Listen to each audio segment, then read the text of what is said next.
ನಮಸ್ಕಾರ ವೀಕ್ಷಕರೇ. ಇಂದು ಚಾಮರಾಜನಗರದ ಸಂತಮರಳ್ಳಿ ಭಾಗದಲ್ಲಿದ್ದೇವೆ.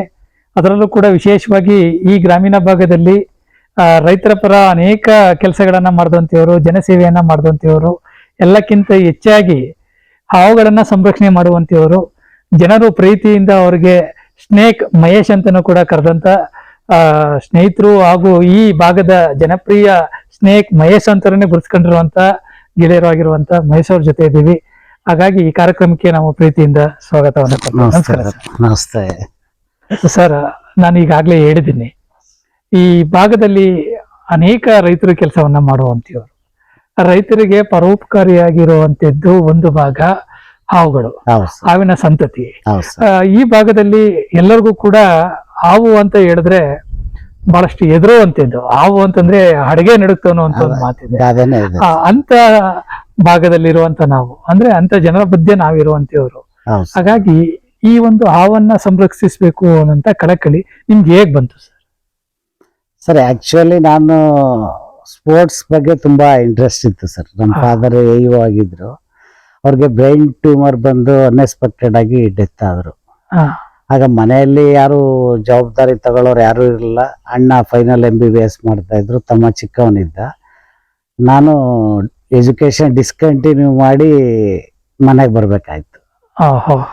ಅವಾಗ ಏನಾಯ್ತು, ನನಗೆ ಲೈಫಲ್ಲಿ ಏನಾದ್ರು ಅಚೀವ್ ಮಾಡಲೇಬೇಕು ಅನ್ನೋ ಒಂದು ಬಹಳ ಸ್ಪಿರಿಟ್ ಇತ್ತು ಸರ್.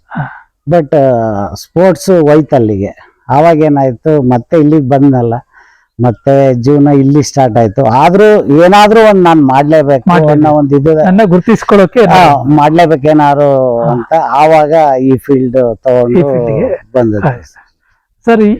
ಈ ಒಂದು ಪ್ರಾಂತ್ಯಕ್ಕೆ ಅಂದ್ರೆ ಈ ಒಂದು ಪ್ರದೇಶದಲ್ಲಿ ಸಾಮಾನ್ಯವಾಗಿ ಯಾವ ರೀತಿಯಾದಂತ ಪ್ರಭೇದದ ಹಾವುಗಳು ಈ ಭಾಗದಲ್ಲಿ ವಿಷಕಾರಿಯಾಗಿರುವಂತದ್ದು ನಿಮ್ಗೆ ತಿಳಿದ ಮಟ್ಟಿಗೆ ಗೊತ್ತಿದೆ ಸರ್? ನಾವು ವರ್ಲ್ಡ್ ತಗೊಂಡಾಗ ಸರ್ 2600ಕ್ಕೂ ಹೆಚ್ಚು ಜಾತಿಯ ಹಾವುಗಳು ಬರ್ತವೆ.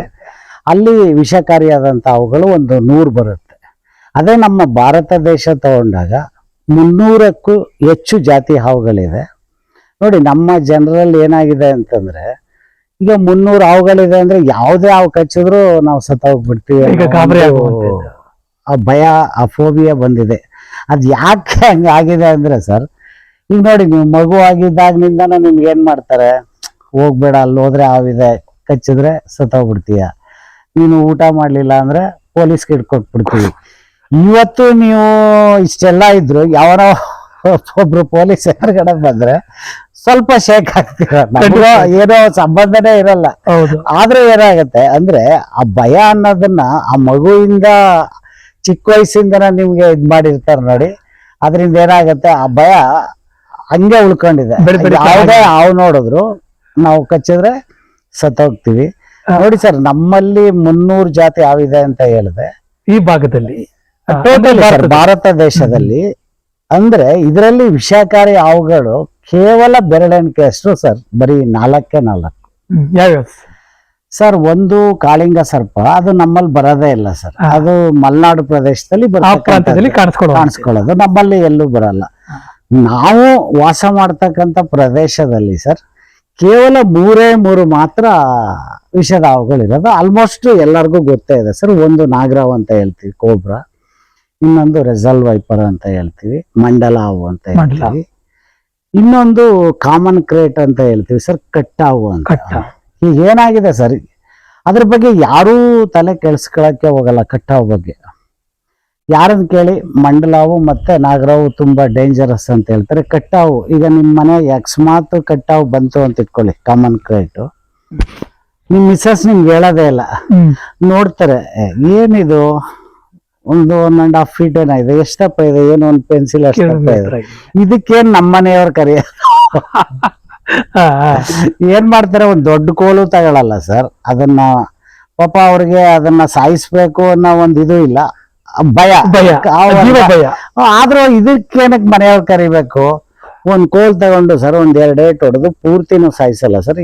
ಹಿಂಗೆ ಕೈಯಲ್ಲಿ ತಗೊಂಡು, ಒಂದು ಕೋಲಲ್ಲಿ ತಗೊಂಡು, ಒಂದು ಅರ್ಧ ಅಡಿ ಗ್ಯಾಪಲ್ಲೇ ಇರುತ್ತೆ, ಅದು ತಗೊಂಡೋಗಿ ಹೊರಗಡೆ ಬಿಸಾಕ್ತಾರೆ. ಒಂದ್ 3 ದಿನ ಆದ್ಮೇಲೆ, ಯಾವ್ದಾ ಒಂದ್ ಅವನ್ ಬರಿ ಬಂದಿತ್ರಿ, ನಾನೇ ಹೊಡೆದು ಬಿಸಾಕ್ದೆ ಸರ್. ನಾವೇ ರೆಸ್ಕ್ಯೂವರ್ಸು ಕಾಮನ್ ಕ್ರೇಟ್ ನ ಆದಷ್ಟು ಮುಟ್ಟಕ್ಕೆ ಹೋಗಲ್ಲ. ಹಾ, ಈಗ ವೈಪರ್ ಇರ್ಬೋದು, ನಾಗರಾವ್ ಇರ್ಬೋದು, ಆರಾಮಾಗಿ ನಾವು ಕೈಯಲ್ಲೇ ರೆಸ್ಕ್ಯೂ ಮಾಡಿ ಅದನ್ನ ಸಂರಕ್ಷಣೆ ಮಾಡಿ ತಗೊಂಡೋಗಿ ಬಿಡ್ತೀವಿ ಸರ್. ಏನಕ್ಕೆ ಅಂದ್ರೆ ಸರ್, ಇದು ತುಂಬಾ ಲೆಂತ್ ಕಡಿಮೆ ಇರೋದ್ರಿಂದ ಅದು ಬಾಲ ಹಿಡ್ಕೊಂಡು ಹೋಗೋದು ತುಂಬಾ ಫಾಸ್ಟ್ ಇರುತ್ತೆ ಸರ್. ಹಾ. ಸಿಕ್ಕಾಪಟ್ಟೆ ಹಿಂಗೆ ಸ್ಪ್ರಿಂಗ್ ತರ ಆಕ್ಷನ್ ಮಾಡುತ್ತೆ. ಹ್ಮ್. ನಿಮ್ಗೆ ಏನಾಗುತ್ತೆ ಮಾಡುವಾಗ ಸುಮ್ಮನೆ ಕೈಗೆ ಟಚ್ ಆಗಿರುತ್ತೆ ಸರ್, ಹಿಂಗ್ ಪಾಸ್ ಆಗುತ್ತೆ ಅಂತ ಇಟ್ಕೊಳ್ಳಿ, ನಿಮ್ಗೆಲ್ಲೂ ಮಾರ್ಕೇ ಇರಲ್ಲ ಸರ್, ಅಂದ್ರೆ ಕಚ್ಚಿದ ಗುರುತೇ ಇರಲ್ಲ, ಗುರ್ತೇ ಇರಲ್ಲ. ಹಾ. ಪೇನ್ ಕೂಡ ಆಗಿರಲ್ಲ, ಬೈಟ್ ಆಗೋಗಿರುತ್ತೆ. ಹಾ, ಅಷ್ಟು ಶಾರ್ಪ್ ಆಗಿ. ಬಟ್ ನಿಮ್ಗೆ ರೆಕಗ್ನೈಸೇ ಆಗಲ್ಲ, ಆಗಲ್ಲ. ಬೈಟ್ ಆಗಿದೆ ಅಂತಾನೆ ಗೊತ್ತಾಗಲ್ಲ. ಹಾ, ಹಾಫ್ ಆನ್ ಅವರ್ ಆದ್ಮೇಲೆ ಸರ್ ಭಯಂಕರ ಹೊಟ್ಟೆ ಉರಿ ಸ್ಟಾರ್ಟ್ ಆಗುತ್ತೆ ಕ್ರೇಟ್ ಅಲ್ಲಿ. ಪ್ರಾರಂಭಿಕ ಕ್ರೇಟ್ ಲಕ್ಷಣ. ಹಾ, ಹಾ. ಲಕ್ಷಣ ಅದು. ಅಂದ್ರೆ ಈಗ ನೀವು ಎಲ್ಲೋ ಮನೆಯಲ್ಲಿ ಮಲಗಿದ್ರೆ ಅದು ನಿಶಾಚಾರಿ ಸರ್, ರಾತ್ರಿ ಹೊತ್ತು ಸಂಚಾರ ಮಾಡ್ತಕ್ಕಂಥದ್ದು. ನೀವೆಲ್ಲ ಕ್ಲೋಸ್ ಮಾಡಿ ಹಂಗೋ ಅವನ್ ಮರಿಗಳು ಬರ್ತಾ ಇದೆ ಅಂತ ನೀವು ಅನ್ಕೋತೀರಿ, ಒಂದು ಸ್ಮಾಲ್ ಗ್ಯಾಪ್ ಸಿಕ್ಕಿದ್ರೆ ಸಾಕು ಬರುತ್ತೆ ಸರ್ ಅದು. ಬರ್ಬೇಕಾದ್ರೆ ಈಗ ಬೇರೆ ಅವುಗಳೇನಾಗುತ್ತೆ, ನೀವು ಅದ್ರ ಹತ್ರ ಕೈ ಅಥವಾ ಕಾಲು ಇಟ್ಟಾಗ ಮಾತ್ರ ಬೈಟ್ ಮಾಡುತ್ತೆ. ಈ ಕ್ರೇಟಲ್ಲಿ ಏನು ಅಂತಂದ್ರೆ ಇದು ಹೋಗ್ತಾ ಇದ್ರೆ ಸುಮ್ಮನೆ ಹೋಗಲ್ಲ ಸರ್, ನೀವು ಮಲಗಿದ್ರೆ ಸುಮ್ಮನೆ ಬೈಟ್ ಮಾಡಿ ಹೊಟ್ಟೋಗುತ್ತೆ, ನಿಮ್ಗೆ ಗೊತ್ತೇ ಆಗಲ್ಲ. ಹ್ಮ್. ಬಟ್ ಅರ್ಧ ಗಂಟೆ ಆದ್ಮೇಲೆ ನಿಮ್ಗೆ ಹೊಟ್ಟೆ ಉರಿ ಸ್ಟಾರ್ಟ್ ಆದಾಗ ನಿಮ್ಗೆ ಹಾವು ಕಡ್ದಿದೆ ಅಂತ ಗೊತ್ತೇ ಆಗಲ್ಲ. ಗೊತ್ತೇ ಆಗಲ್ಲ. ನಿಮ್ಗೆ ಏನೋ ಫುಡ್ ಏನೋ ಪ್ರಾಬ್ಲಮ್ ಇರಬೇಕು, ಮತ್ತೊಂದೇನೋ ಕಾರಣ ಇರ್ಬೋದು. ಕಾರಣ ಇರ್ಬೋದು ಅಂತ ನೀವು ಯೋಚನೆ ಮಾಡ್ತೀರಾ. ಅಂದ್ರೆ ಈ ನಾಗರಾವು ಮತ್ತೆ ಮಂಡಲಾವು ಇವು ಎರಡು ಹಾವುಗಳಿಗಿಂತ 10 ಪಟ್ಟು ವಿಷ ಜಾಸ್ತಿ ಈ ಕೆಟ್ಟಾವಲ್ಲಿ ಬರುತ್ತೆ ಸರ್. ನೋಡಿ ಸರ್, ನಮ್ಮಲ್ಲಿ ಬಹಳ ತಪ್ಪು ಕಲ್ಪನೆ ಏನು ಅಂತಂದ್ರೆ, ಹೌದು ಸರ್. ನಾಗರಾವು ಕಚ್ಚಿದ್ರೆ ತುಂಬಾ ವಿಷ, ಎಷ್ಟೋ ಜನ ಇಂದಿಗೂ ಕೂಡ ಹಾವು ವಿಷದ ಹಾವು ಹೆಚ್ಚಿ ಆದವು ಅಂತ ಹೇಳಿದ್ರೆ ನಾವು ಹೆಚ್ಚು ಪಡೋ ನಾಗರಾವನ್ನೇ ಪಡೋದು. ಅದೇ ಸರ್, ಅದೇ ನಿಜವಾದಂತ ಸತ್ಯ. ಇಲ್ಲ ಅಂದ್ರೆ ಮಂಡಲದವು ಎಲ್ಲ ಕಾಲೆಲ್ಲ ಕೊಳ್ತಾ ಹೋಗುತ್ತೆ. ಹಾ, ಇವೆರಡು ತುಂಬಾ ಡೇಂಜರಸ್ ಅಂತ ಹೇಳ್ತಾರೆ ಸರ್. ಇವೆರಡರಿಗಿಂತನೂ 10 ಪಟ್ಟು ವಿಷ ಜಾಸ್ತಿ ಇರ್ತಕ್ಕಂಥದ್ದು ಕೆಟ್ಟಾವು ಸರ್. ಕೆಟ್ಟಾವಲ್ಲೂ ಕೂಡ ಪ್ರಭೇದ ಬರುತ್ತೆ ಹಾ, ಸರ್. ಎಷ್ಟು ಪ್ರಭೇದ ಇದೆ? ಇನ್ನು 2 ಬರುತ್ತೆ ಸರ್. ಕುಕ್ರಿ ಅಂತ ಹೇಳ್ತೀವಿ, ಇನ್ನೊಂದು ಉಲ್ಫ್ ಅಂತ ಹೇಳ್ತೀವಿ, ತೋಳದ ಹಾವು ಅಂತ. ಆ ಉಲ್ಫ್ ಬಂದು ನಿಮ್ಗೆ ಪಿಂಕ್, ನಿಮ್ ಶರ್ಟ್ ಕಲರ್ ಬರುತ್ತೆ ಸರ್, ಅದಕ್ಕೂ ರಿಂಗ್ಸ್ ಬರುತ್ತೆ ಹ್ಮ್, ಹ್ಮ್. ಸರ್. ಕುಕ್ರಿ ಅಂತ ಹೇಳ್ತೀವಿ, ಇನ್ನೊಂದು ಉಲ್ಫ್ ಅಂತ ಹೇಳ್ತೀವಿ, ತೋಳದ ಹಾವು ಅಂತ. ಆ ಉಲ್ಫ್ ಬಂದು ನಿಮ್ಗೆ ಪಿಂಕ್, ನಿಮ್ ಶರ್ಟ್ ಕಲರ್ ಬರುತ್ತೆ ಸರ್, ಅದಕ್ಕೂ ರಿಂಗ್ಸ್ ಬರುತ್ತೆ. ಹ್ಮ್, ಹ್ಮ್. ಕುಕ್ರಿ ಗ್ರೇ ಕಲರ್ ಬರುತ್ತೆ ಸರ್, ಅದಕ್ಕೂ ಬಾಡಿ ರಿಂಗ್ ರಿಂಗ್. ರಿಂಗ್ ಬರುತ್ತೆ. ಬಟ್ ಅವೆರಡು ವಿಷರಹಿತ ಹಾವುಗಳು ಸರ್. ಅವು ಕಚ್ಚಿದ್ರೆ ನಿಮ್ಗೆ ಯಾವುದೇ ತೊಂದರೆ ತೊಂದ್ರೆ ಆಗಲ್ಲ, ಜೀವಕ್ಕೆ ಆಪತ್ತಿಲ್ಲ, ಏನು ಆಗದೇ ಇಲ್ಲ ಸರ್. ಹಾ, ಏನು ಭಯ ಪಡೋ ಅಂತ ಅವಶ್ಯಕತೆನೂ ಇಲ್ಲ. ಬಟ್ ಇದಾದ್ರೆ ನೀವು ಆದಷ್ಟು ದೂರ ಇರೋದು ಒಳ್ಳೇದು ಸರ್. ಸರ್, ಈಗ ಒಂದು ಜನರಲ್ಲಿ ಒಂದು ತಪ್ಪು ಕಲ್ಪನೆ ಇದೆ. ಹೌದು ಸರ್. ಏನು ಅಂತ ಹೇಳಿದ್ರೆ, ಈ ನಾಗರಾವು ಮತ್ತೆ ಕ್ಯಾರಿ ಹಾವು ಹೌದು ಸರ್. ಮಿಲನವನ್ನ ಮಾಡ್ತವೆ ಅನ್ನುವಂಥದ್ದು, ಇದು ನಿಜನಾ? ಪ್ರಭೇದಗಳಲ್ಲಿ ಆ ರೀತಿ ಒಂದೇ ಕೆಟಗರಿ ಇರುವಂತ ಹಾವುಗಳು ಅಥವಾ ಇದು ಬೇರೆ ಬೇರೆ ರೀತಿ ಇರುವಂತ? ಈಗ ನೋಡಿ ಸರ್, ಇದು ಒಳ್ಳೆ ಪ್ರಶ್ನೆ ಇದು. ಈ ಹಾವುಗಳಲ್ಲಿ ಸರ್, ಈಗ ಬೇರೆ ಯಾವುದೇ ಪ್ರಾಣಿ ತಗೊಳ್ಳಿ ನೀವು, ಬೇರೆ ಯಾವುದೇ ಪ್ರಾಣಿಗಳಲ್ಲಿ ಈ ಹಾವುಗಳಿಗಿರೋಷ್ಟು ಕಥೆಗಳಾಗ್ಲಿ ಸ್ಟೋರಿಗಳಾಗ್ಲಿ ಯಾವುದೇ ಪ್ರಾಣಿಗೂ ಇಲ್ಲ ಸರ್. ನೀವು ಹಿಂದಿನ ಕಾಲದಿಂದ ಈಗ ಆಧುನಿಕ ಕಾಲದವರೆಗೂ ತಗೊಂಡ್ರು ಈಗಲೂ ಸೀರಿಯಲ್ಗಳು ಬರ್ತಾ ಇದೆ, ಎಲ್ಲ ಬರ್ತಾ ಇದೆ. ಅಷ್ಟೊಂದು ಏನಕ್ಕೆ ಅಂತಂದ್ರೆ ಅದನ್ನ ಒಂದು ನಾಗರಾವನ ಒಂದು ಪೂಜ್ಯ ಮನೋಭಾವನೆ ಇಟ್ಟು ನಮ್ಮ ಪೂರ್ವಿಕರು ಅದನ್ನ ಒಂದ್ ರೀತಿ ಒಳ್ಳೇದೇ ಮಾಡಿದ್ದಾರೆ, ಕಾಪಾಡುವಂತ ಮೆಚ್ಚಲೇಬೇಕು ಅನ್ಸುತ್ತೆ ಸರ್. ಇವತ್ತು ಕೂಡ ಬೇರೆ ಹಾವುಗಳಿದ್ರು ಹೊಡೆದು ಇದ್ ಮಾಡ್ತಾರೆ ಸರ್. ಪರ್ಟಿಕ್ಯುಲರ್ಲಿ ನಾಗರಾವ್ ಅಂತಂದ್ರೆ ನಾವು ಎಷ್ಟೇ ಬಿಸಿ ಇರ್ಲಿ, ಇಲ್ಲ ಒಂದಿನ ನಾವು ಔಟ್ ಆಫ್ ಸ್ಟೇಷನ್ ಅಂದ್ರು ವೆಯ್ಟ್ ಮಾಡಿ ಅದನ್ನ ಸಂರಕ್ಷಣೆ ಮಾಡಿಸ್ತಾರೆ. ಒಳ್ಳೆ ಕಾರ್ಯ ಸರ್.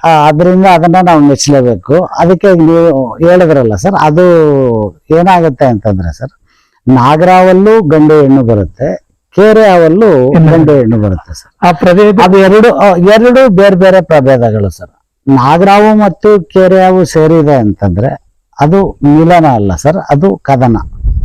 ಒಂದಕ್ಕೊಂದು ಜಗಳ ಕದನ ಅದು ಸರ್. ಕೊನೆಗೆ ಏನ್ ಮಾಡುತ್ತೆ, ನಾಗರಾವು ಕೇರೆ ಹಾವನ್ನ ನುಂಗುವಂತ ಸಾಧ್ಯತೆಗಳು ನುಂಗ್ಬಿಡುತ್ತೆ ಸರ್. ಇನ್ನೂ ಕೆಲವು ಸರಿ ನೀವು ಗಮನಿಸಿರ್ಬೋದು ಸರ್, ಬೆಳಗ್ಗೆಯಿಂದ ಮಧ್ಯಾಹ್ನ ಆಗಿದೆ ಸರ್, 2 ಕೇರೆ ಹಾವುಗಳು ಮಿಲನ ಮಾಡ್ತಾ ಇದೆ, ಹೋಗ್ತಾನೆ ಇಲ್ಲ. ಹೌದು, ಎಷ್ಟೋ ಜನ ಅದನ್ನ ನೋಡಿ ವಿಡಿಯೋ ಮಾಡಿ ಕೆಲವರು ಗಂಟೆ ಗಟ್ಲೆ ಮಿಲನ ಆಗ್ತಾ ಇದೆ, ಹೋಗ್ತಾನೆ ಇಲ್ಲ ಸರ್, ದಯಮಾಡಿ ನೀವು ಏನಾದ್ರು ಮಾಡಿ ಅಂತ.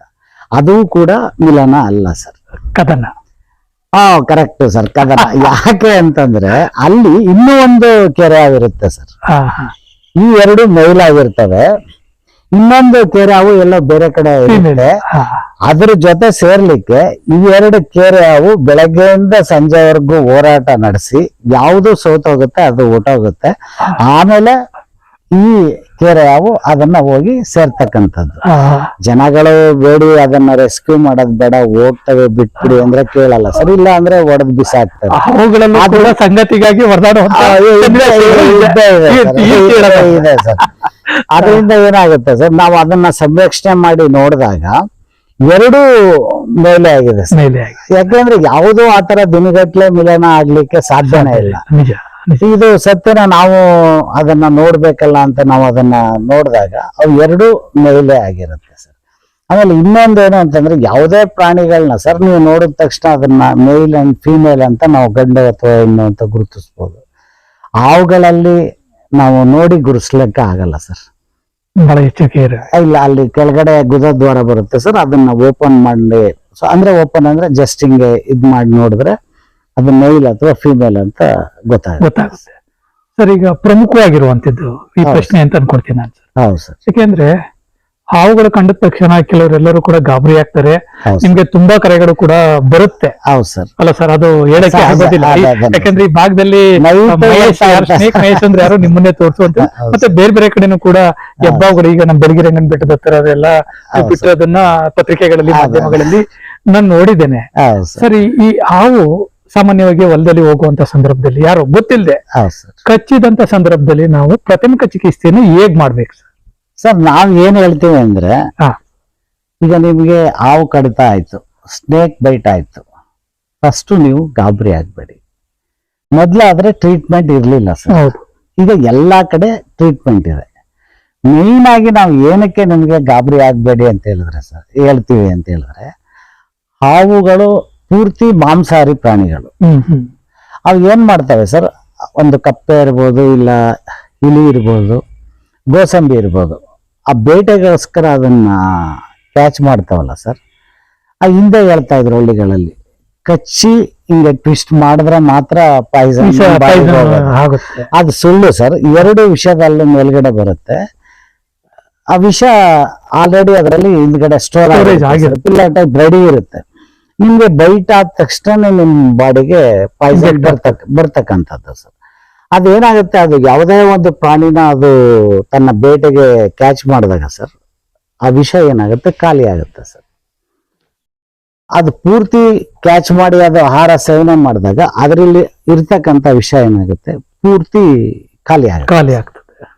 ಮತ್ತೆ ನಿಮ್ಗೆ ಆ ಹಾವಲ್ಲಿ ವಿಷ ಸೇರ್ಬೇಕು ಅಂತಂದ್ರೆ ನಿಮ್ಗೆ ಒಂದು 8 ರಿಂದ 10 ದಿನ ಬೇಕಾಗುತ್ತೆ ಸರ್, ಸ್ಟೋರೇಜ್ ಆಗ್ಲಿಕ್ಕೆ ಸರ್. ಈಗ ನೋಡಿ, ಈಗ ನೀವು ಫಾರ್ಮರ್ ಇರ್ಬೋದು, ನಿಮ್ ಜಮೀನಲ್ಲಿ ನಿಮ್ಮ ಲೇಬರ್ ಕೆಲಸ ಮಾಡ್ತಾ ಇರ್ತಾನೆ, ಎಲ್ಲೋ ಒಂದು ಹುಲ್ ಕೆಳಗಡೆ ಮಲಗ್ಬಿಟ್ಟಿರುತ್ತೆ. ಅದು ನೀವು ನೋಡಲ್ಲ, ನಿಮ್ ಲೇಬರ್ ಗೊತ್ತಿಲ್ಲದೆ ಕಾಲಿಡ್ತಾನೆ. ಅದು ಒಂದು 6 ಫೀಟ್ ಇರ್ಬೋದು, ಒಳ್ಳೆ ಸೈಜ್ ಇರುತ್ತೆ.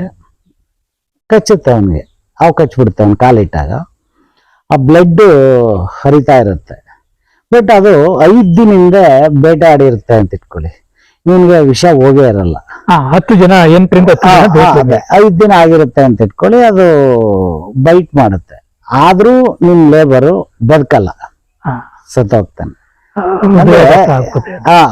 ಈಗ ನಿಮ್ಗೆ ಗೊತ್ತಾಯ್ತದ ಅವ್ನು ಯಾಕೆ ಸತ್ತ ಅಂತಂದ್ರೆ, ಅವನೇ ಡಿಸೈಡ್ ಮಾಡ್ತಾನೆ, ಇಷ್ಟು ದೊಡ್ಡ ಹಾವು, ಈ ತರ ಬ್ಲಡ್ ಬರ್ತಾ ಇದೆ, ನಾನ್ ಬದುಕಲಿಕ್ಕೆ ಸಾಧ್ಯ ಆಗತ್ತಾ, ಹೋಗ್ತಾನೆ. ಅವನೇ ಡಿಸೈಡ್ ಮಾಡ್ಕೊಂಬಿಟ್ಟ ನಾನ್ ಬದುಕಲ್ಲ ಅಂತ. ಬಟ್ ಅಲ್ಲಲ್ಲಿ ಕಚ್ಚಿರೋದ್ರಿಂದ ನಿಮ್ಗೆ ಗಾಯ ಆಗಿದೆ, ಆಸ್ ಯೂಶಲಿ ರಕ್ತ ಹೋಗ್ತಾ ಇದೆ. ಅವ್ನು ನಾರ್ಮಲ್ ಆಗಿದ್ದಿದ್ರೆ ಏನು ಇಲ್ಲ, ಹಾಸ್ಪಿಟ್ಲಿಗೆ ಹೋಗಿದ್ರು ಅಲ್ಲಿ ನೋಡಿ ಟೆಸ್ಟ್ ಮಾಡಿ, ಈಗ ನಿಮ್ಗೆ ಹಾಸ್ಪಿಟ್ಲಿಗೆ ಹೋದಾಗ ಸರ್ ಬ್ಲಡ್ ತಗೊಂಡು CT-BT ಅಂತ ಮಾಡ್ತಾರೆ. ಆ ಮಾಡಿದಾಗ ನಿಮ್ಗೆ ವಿಷದ ಹಾವು ಕಚ್ಚಿದ್ಯಾ, ಬೈಟ್ ಆಯ್ತು, ಏನ್ ಮಾಡ್ಬೇಕು ಸರ್ ನಾವು? ಅದೇ ಫಸ್ಟ್ ಗಾಬರಿ ಆಗ್ಬಾರ್ದು ಸರ್. ಹಿಂದೆ ಹೇಳ್ತಾ ಇದ್ರು, ನಿಮ್ಗೆ ಒಂದು ಬ್ಲೇಡ್ ಅಥವಾ ಯಾವ್ದಾದ್ರು ಶಾರ್ಪ್ ಇರೋದು ತಗೊಂಡು ಎಲ್ಲಿ ಬೈಟ್ ಆಗಿದೆ ಅಲ್ಲಿ ಪ್ಲಸ್ ಅಥವಾ ಇಂಟು ಮಾರ್ಕ್ ಅಲ್ಲಿ ಅದನ್ನ ಕೂದು ಸ್ವಲ್ಪ ಬ್ಲಡ್ ತೆಗೀರಿ ಅಂತ ಹೇಳ್ತಾ ಇದ್ದ. ಇವಾಗೆಲ್ಲ ಏನ್ ಹೇಳ್ತಾ ಇದಾರೆ ಅಂತ ಹೇಳಿದ್ರೆ ಸರ್, ಅದ್ ಯಾವುದೂ ಅವಶ್ಯಕತೆ ಇಲ್ಲ, ಏನೂ ಮಾಡ್ಕೊಡ್ದು, ನೀವು ದಾರ ಕೂಡ ಕಟ್ಬೇಡಿ ಅಂತಾನೆ ಹೇಳ್ತಾ ಇದಾರೆ ಸರ್. ಈಗ ಹೇಗೆ? ಸೈಂಟಿಫಿಕ್ ಆಗಿ ದಾರನು ಕೂಡ ಏನು ಮಾಡೋದ್ ಬೇಡ. ಮತ್ತೆ ಇನ್ನೇನ್ ನಾವು ಪ್ರಿಕಾಷನ್ ಅದು ಏನ್ ಮಾಡ್ಲಿಕ್ಕೆ ಸಾಧ್ಯ? ಈಗ ವ್ಯಕ್ತಿಗೆ ಹಾವು ಕಚ್ಚಿದೆ ಸರ್, ಫಸ್ಟ್ ನೀವು ಅವನಿಗೆ ಧೈರ್ಯ ಹೇಳ್ಬೇಕು. ಎಲ್ಲಾ ಕಡೆ ಈಗ ಚಿಕಿತ್ಸೆ ಇದೆಯಪ್ಪ, ನೀನ್ ಬದುಕ್ತೀಯ, ನೀನ್ ಗಾಬರಿ ಆಗೋಂತ ಅವಶ್ಯಕತೆ ಇಲ್ಲ. ನಿಮಗೆ ಯೂಶಲಿ ಕಚ್ಚತಕ್ಕಂಥದ್ದು ಸರ್ ಪಬ್ಲಿಕ್ಗೆ ಏನ ಕೈ ಅಥವಾ ಕಾಲಿಗೆ ಗೊತ್ತಿಲ್ಲದೆ ಆಗಿರೋ ಜಾಗಕ್ಕೆ ನೀವೇನ್ ಮಾಡ್ತೀರಾ, ಕೈ ಇಡ್ತೀರಾ, ಇಲ್ಲ ಗೊತ್ತಿಲ್ಲದೆ ನೀವು ಕಾಲಿಡ್ತೀರಾ. ಹೌದು. ಸಂರಕ್ಷಕ ಅತಿ ಹೆಚ್ಚು ಸರ್, ಕೈ ಅಥವಾ ಕಾಲಿಗೆ ಬಿಟ್ರೆ ಇನ್ನೆಲ್ಲೂ ಕಚ್ಚಲ್ಲ ಸರ್. ನಮ್ಮಂತ ಸಂರಕ್ಷಕರಿಗೆ ಈಗ ನಾವು ಹಾವು ಅಂತಂದ್ರೆ ನೀವು ಹಳ್ಳಿಗಳಲ್ಲಿ ನೋಡಿರ್ತೀರ, ಹೋದ ತಕ್ಷಣ ಕೆಳಗಡೆನೆ ಇರಲ್ಲ ಸರ್. ಹೆಂಚು ಮಂಗಳೂರು ಟೈಲ್ಸ್ ಮನೆ ಇರುತ್ತೆ, ಗೋಡೆ ಒಳಗಡೆ ಸೇರ್ಕೊಂಡಿರುತ್ತೆ, ಮರದ ಒಳಗಡೆ ಎಲ್ಲೆಲ್ಲೋ ಸೇರ್ಕೊಂಡಿರುತ್ತೆ. ಅಲ್ಲಿ ನಾವು ಅದನ್ನ ಸಂರಕ್ಷಣೆ ಮಾಡ್ಬೇಕು ಅಂದ್ರೆ ಅಲ್ಲಿ ನಿಲ್ಲಕ್ಕೂ ಜಾಗ ಇರಲ್ಲ. ಇಲ್ಲ ಯಾವ್ದೋ ಮನೆ ಒಳಗಡೆ ಬಾವಿ ಇರುತ್ತೆ, ಅಲ್ಲಿ ಕೆಳಗಡೆ ಸೇರ್ಕೊಂಡಿರುತ್ತೆ. ಆದ್ರಿಂದ ಅಂತ ಪ್ಲೇಸ್ ಅಲ್ಲೆಲ್ಲ ಸಂರಕ್ಷಣೆ ಮಾಡಿದಾಗ ನಮ್ಗೆ ಎಲ್ಲಿಗೆ ಬೇಕಾದ್ರೂ ಬೈಟ್ ಅಪಾಯ ಆಗಂತ ಸಾಧ್ಯತೆ. ಪಬ್ಲಿಕ್ ಮಾತ್ರ ಕೈ ಅಥವಾ ಕಾಲಿಗೆ ಬೈಟ್ ಆಗುತ್ತೆ. ಆರ್ತಿ ಏನಾರು ಆಗಿದೆ ಸರ್ ಈಗ? ಬೈಟ್ ಆಗಿದೆ ಸರ್ ಸುಮಾರು ಸರಿ. ಯಾಕೆಂದ್ರೆ ನಾವು ಇಲ್ಲಿ ನೋಡಿ ಸರ್, ಇವೆಲ್ಲ ಬೈಟ್ ಆಗಿರ್ತಕ್ಕಂಥದ್ದು. ಇದು ಇಲ್ಲಿ ನೋಡಿ, ಇಲ್ಲಿ ಸ್ಟಿಚ್ ಆಗಿ ಬ್ಲಡ್ ನಿಲ್ಸಿದ್ದು. ಆಕ್ಚುಲಿ ಮೊದ್ಲು ಹಿಂದೆ ಕೂದು ಬ್ಲಡ್ ತೆಗಿಬೇಕು ಅಂದ್ರೆ ಸ್ಟಿಚ್ ಮಾಡಿ ನಿಲ್ಸಿದ್ದು ಸರ್. ಇಲ್ಲಿಂದ ಇಲ್ಲಿಗೆ ಪೂರ್ತಿ ಓಪನ್ ಆಗಿದೆ ನೋಡಿ. ಮತ್ತೆ ವೀಕ್ಷಕರು ಇಲ್ಲಿ ನೋಡಿ, ನಾವು ಹೇಳ್ಬೋದು, ಹೆಸರುಗಳನ್ನ ಕೊಡ್ಬೋದು. ಯಾಕೆಂದ್ರೆ ಜೀವ ಇತ್ತು ಜೀವನೇ ಪಣಕ್ಕಿಟ್ಟು ಹೋರಾಡುವಂತವ್ರು. ಯಾಕಂದ್ರೆ ನಿಮ್ಗೆ ಈ ಸಂದರ್ಭದಲ್ಲಿ ನಾನು ವಿಶೇಷವಾಗಿ ಅದಕ್ಕೆ ಅಭಿನಂದನೆ ಸಲ್ಲಿಸ್ತೇನೆ.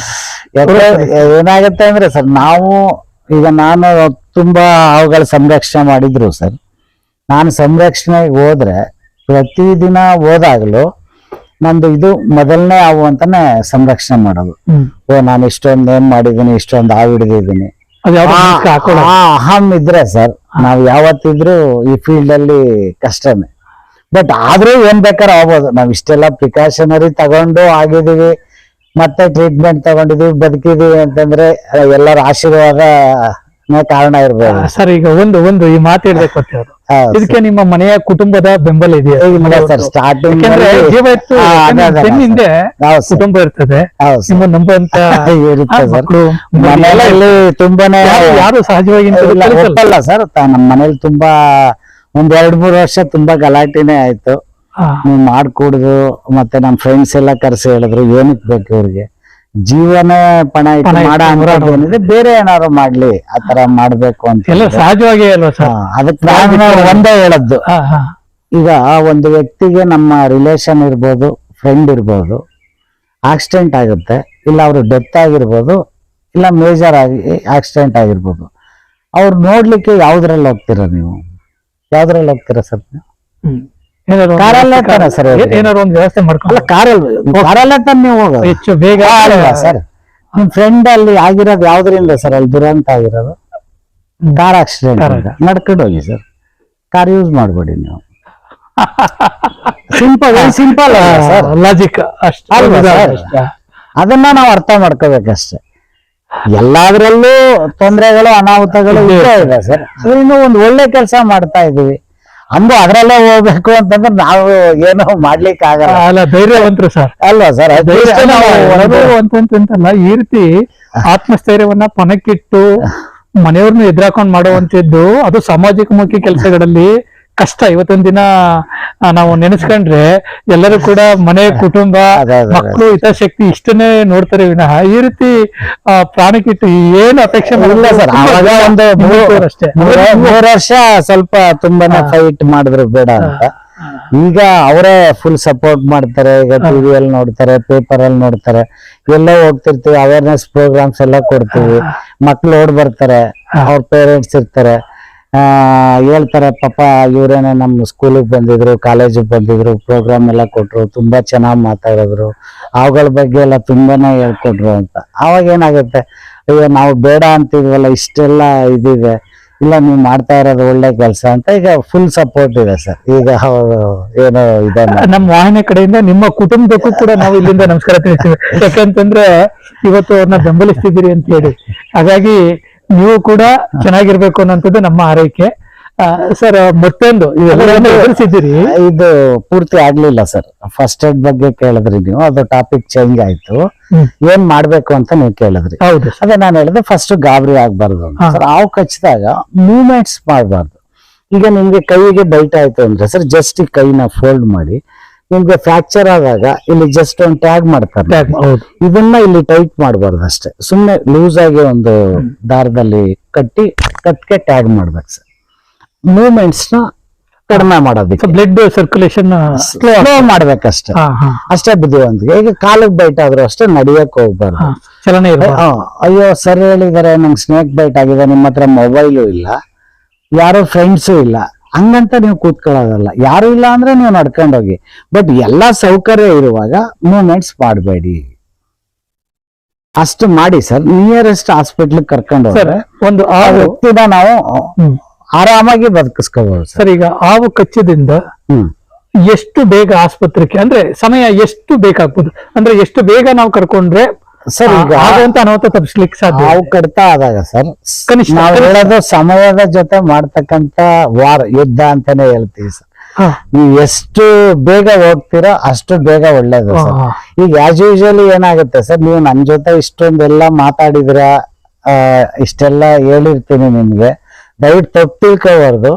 ಅಕಸ್ಮಾತ್ ತಮ್ಗೇನೆ ಬೈಟ್ ಆಯ್ತು ಅಂದ್ರೆ ನಾನು ಹೇಳಿರೋದು ಯಾವ್ದು ನೆನಪು ಬರಲ್ಲ ನಿಮ್ಗೆ. ಖಂಡಿತವಾಗಿಯೂ ಯಾವ್ದು ನೆನಪು ಬರಲ್ಲ ನಿಮ್ಗೆ. ಸ್ನೇಕ್ ಬೈಟ್ ನಾನು ಇಷ್ಟೆಲ್ಲ ಹೇಳಿದ್ರು, ಸ್ನೇಕ್ ಬೈಟ್ ಆದ ತಕ್ಷಣ ನೀವೆಲ್ಲಾ ಮರ್ತ್ ಬಿಡ್ತೀರ. ಹೌದು. ನೀವು ಫ್ಯಾಮಿಲಿ ನೋಡ್ತೀರಾ, ಅಯ್ಯೋ ನಾನು ಬದುಕ್ತೀನ, ಏನೋ ಗಾಬರಿ ಸಾಮಾನ್ಯ ಮನುಷ್ಯ ಸರ್. ಅಲ್ವಾ ಸರ್? ಅದಕ್ಕೇನಾಗುತ್ತೆ ಸರ್, ಆಸ್ ಯೂಶುವಲಿ ನಿಮಗೆ ಬೇಗ ಟ್ರೀಟ್ಮೆಂಟ್ ಕೊಡಿಸ್ಲೇಬೇಕು ಸರ್. ಬೇಗ ಕೊಡಿಸಿದಷ್ಟು ಒಳ್ಳೇದು ಸರ್. ಅದೇ ನಮ್ಗೇನಾಗುತ್ತೆ, ನಾವು ನಿಮ್ಗೆ ಫ್ರಾಕ್ಚರ್ ಆದಾಗ ಇಲ್ಲಿ ಜಸ್ಟ್ ಒಂದು ಟ್ಯಾಗ್ ಮಾಡ್ತಾರೆ. ಇದನ್ನ ಇಲ್ಲಿ ಟೈಟ್ ಮಾಡಬಾರ್ದು ಅಷ್ಟೇ, ಸುಮ್ನೆ ಲೂಸ್ ಆಗಿ ಒಂದು ದಾರದಲ್ಲಿ ಕಟ್ಗೆ ಟ್ಯಾಗ್ ಮಾಡ್ಬೇಕು ಸರ್. ಮೂವ್ಮೆಂಟ್ಸ್ ನ ಕಡಿಮೆ ಮಾಡೋದಕ್ಕೆ ಬ್ಲಡ್ ಸರ್ಕ್ಯುಲೇಷನ್ ಸ್ಲೋ ಮಾಡ್ಬೇಕಷ್ಟೇ, ಅಷ್ಟೇ ಬುದ್ಧಿವಂತಿಕೆ. ಈಗ ಕಾಲಿಗೆ ಬೈಟ್ ಆದ್ರೂ ಅಷ್ಟೇ ನಡಿಯಕ್ ಹೋಗ್ಬಾರ್ದು, ಚಲನೆ ಅಯ್ಯೋ ಸರ್ ಹೇಳಿದಾರೆ ನಂಗೆ ಸ್ನೇಕ್ ಬೈಟ್ ಆಗಿದೆ, ನಿಮ್ಮ ಹತ್ರ ಮೊಬೈಲು ಇಲ್ಲ, ಯಾರೋ ಫ್ರೆಂಡ್ಸು ಇಲ್ಲ, ಹಂಗಂತ ನೀವು ಕೂತ್ಕೊಳ್ಳೋದಲ್ಲ. ಯಾರು ಇಲ್ಲ ಅಂದ್ರೆ ನೀವು ನಡ್ಕೊಂಡು ಹೋಗಿ, ಬಟ್ ಎಲ್ಲಾ ಸೌಕರ್ಯ ಇರುವಾಗ ಮೂವ್ಮೆಂಟ್ಸ್ ಮಾಡಬೇಡಿ. ಅಷ್ಟು ಮಾಡಿ ಸರ್. ನಿಯರೆಸ್ಟ್ ಹಾಸ್ಪಿಟ್ಲ್ ಕರ್ಕೊಂಡು ಹೋದ್ರೆ ಒಂದು ಆ ವ್ಯಕ್ತಿನ ನಾವು ಆರಾಮಾಗಿ ಬದುಕಿಸ್ಕೋಬಹುದು ಸರ್. ಈಗ ಹಾವು ಕಚ್ಚದಿಂದ ಎಷ್ಟು ಬೇಗ ಆಸ್ಪತ್ರೆಗೆ, ಅಂದ್ರೆ ಸಮಯ ಎಷ್ಟು ಬೇಕಾಗ್ಬೋದು, ಅಂದ್ರೆ ಎಷ್ಟು ಬೇಗ ನಾವು ಕರ್ಕೊಂಡ್ರೆ ಸರ್ ಈಗ ಅಂತ ಅನಾಹುತ ತಪ್ಪಿಸ್ಲಿಕ್ಕೆ ಸಾಧ್ಯ? ಹಾವು ಕಡಿತ ಆದಾಗ ಸರ್ ಕನಿಷ್ಠ ನಾವು ಹೇಳೋದು ಸಮಯದ ಜೊತೆ ಮಾಡ್ತಕ್ಕಂತ ಯುದ್ಧ ಅಂತಾನೆ ಹೇಳ್ತೀವಿ ಸರ್. ನೀವು ಎಷ್ಟು ಬೇಗ ಹೋಗ್ತೀರೋ ಅಷ್ಟು ಬೇಗ ಒಳ್ಳೇದು ಸರ್. ಈಗ ಆಸ್ ಯೂಶುವಲಿ ಏನಾಗುತ್ತೆ ಸರ್, ನೀವು ನನ್ ಜೊತೆ ಇಷ್ಟೊಂದೆಲ್ಲ ಮಾತಾಡಿದ್ರ, ಇಷ್ಟೆಲ್ಲ ಹೇಳಿರ್ತೀನಿ ನಿಮ್ಗೆ, ದಯವಿಟ್ಟು ತಪ್ಪು ತಿಳ್ಕೋಬಾರ್ದು. ಅಕಸ್ಮಾತ್ ತಮ್ಗೇನೆ ಬೈಟ್ ಆಯ್ತು ಅಂದ್ರೆ ನಾನು ಹೇಳಿರೋದು ಯಾವ್ದು ನೆನಪು ಬರಲ್ಲ ನಿಮ್ಗೆ. ಖಂಡಿತವಾಗಿಯೂ ಯಾವ್ದು ನೆನಪು ಬರಲ್ಲ ನಿಮ್ಗೆ. ಸ್ನೇಕ್ ಬೈಟ್ ನಾನು ಇಷ್ಟೆಲ್ಲ ಹೇಳಿದ್ರು, ಸ್ನೇಕ್ ಬೈಟ್ ಆದ ತಕ್ಷಣ ನೀವೆಲ್ಲಾ ಮರ್ತ್ ಬಿಡ್ತೀರ. ಹೌದು. ನೀವು ಫ್ಯಾಮಿಲಿ ನೋಡ್ತೀರಾ, ಅಯ್ಯೋ ನಾನು ಬದುಕ್ತೀನ, ಏನೋ ಗಾಬರಿ ಸಾಮಾನ್ಯ ಮನುಷ್ಯ ಸರ್. ಅಲ್ವಾ ಸರ್? ಅದಕ್ಕೇನಾಗುತ್ತೆ ಸರ್, ಆಸ್ ಯೂಶುವಲಿ ನಿಮಗೆ ಬೇಗ ಟ್ರೀಟ್ಮೆಂಟ್ ಕೊಡಿಸ್ಲೇಬೇಕು ಸರ್. ಬೇಗ ಕೊಡಿಸಿದಷ್ಟು ಒಳ್ಳೇದು ಸರ್. ಅದೇ ನಮ್ಗೇನಾಗುತ್ತೆ, ನಾವು ಸ್ವಲ್ಪ ಲೇಟ್ ಆದ್ರೂ ನಮ್ಗೇನ್ ತೊಂದರೆ ಆಗಲ್ಲ ಸರ್. ಏನಕ್ಕೆ ಅಂದ್ರೆ ನಾವು ಬದುಕ್ತೀವಿ ಅನ್ನೋ ಒಂದು ಕಾನ್ಫಿಡೆನ್ಸ್ ಇರುತ್ತೆ. ಬೈಟ್ ಬೈಟ್ ಆಯ್ತು ಅಂದ್ರೆ ನೋಡ್ತೀವಿ, ಓ ಇವತ್ತು ಬೈಟ್ ಆಯ್ತು ಅಷ್ಟೇ. ಅದು ಬಿಟ್ರೆ ನಮ್ಮ ಮನಸ್ಥಿತಿಯಲ್ಲಿ ಏನೋ ಚೇಂಜ್ ಆಗಲ್ಲ, ಅದನ್ನ ಬಿಡೋದು ಇಲ್ಲ, ಅದನ್ನ ರೆಸ್ಕ್ಯೂ ಮಾಡಿ. ನಿಮ್ಗೂನು ಸಾಮಾನ್ಯ ಜನರಿಗೂ ವ್ಯತ್ಯಾಸ ಏನು ಹೇಳ್ದಾಗ ಕುಗ್ಗೋಗ್ತೀವಿ, ಅದು ಹೋಗ್ತೀವೋ ಬಿಡ್ತೀವೋ ಗೊತ್ತಿಲ್ಲ, ಅಲ್ಲೇ ಅರ್ಧ ಪ್ರಾಣ ಹೊರಟೋಗಿರುತ್ತೆ. ಅದನ್ನ ಬಿಡಿ ಅಂತ, ಅದನ್ನ ನೀವು ಮುಖಾಂತರ. ಯಾಕೆ ಅಂದ್ರೆ ಸರ್ ಬದುಕ್ತೀರಾ, ಟ್ರೀಟ್ಮೆಂಟ್ ಇದೆ, ಯಾಕೆ ಮೊದ್ಲಾದ್ರೆ ಇರ್ಲಿಲ್ಲ ಸರ್. ಆದಷ್ಟು ನಾವು ಇಂಗ್ಲಿಷ್ ಮೆಡಿಸಿನ್ಗೆ ಹೋಗೋದು ಒಳ್ಳೇದು ಸರ್.